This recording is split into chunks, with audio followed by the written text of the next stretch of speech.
Bosdim.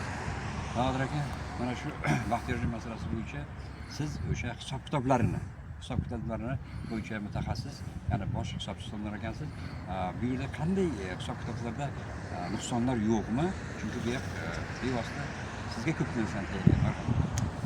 Endi bu bozor jamiyatida ishlagan o'sha davrlarda men buxgalter bo'lib ishlamaganman, lekin hozirgi fermerlikni hisob-kitobini qilaman. Keyin shu Baxtiyor aka iltimos qildi menga. Shu dedi, shuni bir ko'rib bering dedi. Keyin bu yoq paxta planlarini yaxshi bajargani uchun keyin Turkiyaga safarbarlikka yuborilmoqchi, sayohatga viloyat hokimi tomonidan hammasi yuboriladi degandan keyin biz yagona darajaga borganimizda bu yoqqa aytdiki, Tillay Baxtiyorga siz sho'rchi oziq-ovqat ham ishlar ekansiz dedi. Bu fermerliklarida bu kishi ish yuritib ishlaydi. Men shu fermerligida buxgalter ishlayman. Bahodir aka, shuni aniqlik kirib ketsa, bu yoq avvalambor O'zbekiston fuqarosi. To'g'ri. Oilasini boqish kerak. To'g'ri. Bu yoq qayerdadir ishlash kerak-ku. To'g'ri. Shu o'sha davrda siz yurgan paytda, siz 15 kunlik adgul yurgan vaqtida bu yoq dehqon fermer xo'jaligi ish yurituvchi kirgan. Lekin shu rahbar emas, lekin ish yurituvchi. Rahbari bu bo'lak. Lekin ish yurituvchi.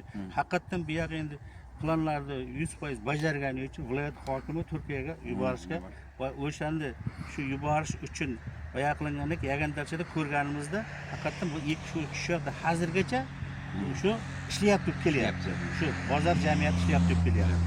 Lekin biz bu birgalikda Dino fuqarolik Mo'minov degan odamga sudga murojaat qildik. Keyin murojaat qilganimizdan keyin sud tayinlandi. Biz birga borganimizdan keyin menga aytdiki, sud boshlangan vaqt siz kimsiz dedi. Men aytdim, shu xolisona qatnashishga umuman shu Tillay Baxtiyor tufayli kelganman dedim. Chiqib turing dedi sizga. Men aytdim, yo'q, fuqarolikning o'zimning huquqimdan foydalangan holda men vakil bo'lib qatnashishga keyin kirishim mumkin dedim. Yo'q dedi. Chiqib turing, chiqaraver. 2 marta sudga ham chiqaraver. O'shandan keyin bu yoqdan qog'ozlarni oldim. Keyin bu yoqda hech qanday muddat o'tib ketgan da'vo qilish muddatlaringiz deb, lekin hozirgi kungacha bozor jamiyatidan, lekin hozirgi kungacha ish bilan ta'minlab bergani ham yo'q. Qolgan oyliklari ham turibdi. 80 million oylik. 80-90 million ziyod turibdi. Bundan beri bu Baxtiyor qancha ma'naviy zarar ko'rdi, qancha yugurdi, chopdi, lekin hech qanday sog'ligini yo'qotdi, lekin hozirgacha hech qanday natija bo'lmayapti. Buni shunday tartibda turibdi hozir. Bahodir aka, mana shu yerda hammamiz insonmiz, hammamiz Allohning bir ne'matimiz. Shu o'rinda savol tug'iladi-da. Masalan, bu inson qiynalib turibdi.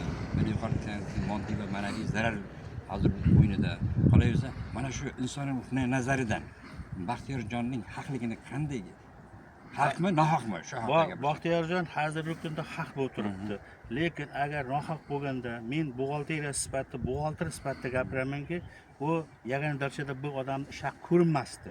Lekin hozirgi kungacha shu bozor jamiyatida hozirgi kungacha tarozibon bo'lib turibdi. Lekin ish davridagi agar shu vaqtda bir kishi arza yozib bergan bo'lganda buni ishdan bo'shatib yuborardi. Lekin hozirgi kungacha turibdi. O'shaning uchun men aytdim, "Davay dedim, bir ko'ring, bir hisob-kitob qilaylik, boraylik" deb. Keyin bu sudga berganmiz, suddagilar shu da'vo qilish muddati o'tib ketgan deydi. Lekin yagona darajadan qo'l chiqarilgan hujjatlarimiz qo'limizda turibdi. Uni sizlarga taqdim ham qilamiz. Oliy suddan umid qilamizki, mana shularni oq qorani qarab chiqarib bersa bo'ldi. Men shuni minnatdorman shularga. Chunki nimaga deganda sudlarga borganingiz bilan sud quloq solmaydi. Biz endi umidimiz shu oliy suddan. To'g'risida. Katta rahmat Bahodir aka, hurmatli aziz yurtdoshlar. Albatta biz bu mavzuni boshladik. Bu mavzuga yana qaytamiz va sizlarni atroflicha shu mavzuga oid video lavhalarimiz bilan tanishtirib borishga harakat qilamiz. Katta rahmat, salomat bo'linglar. Rahmat.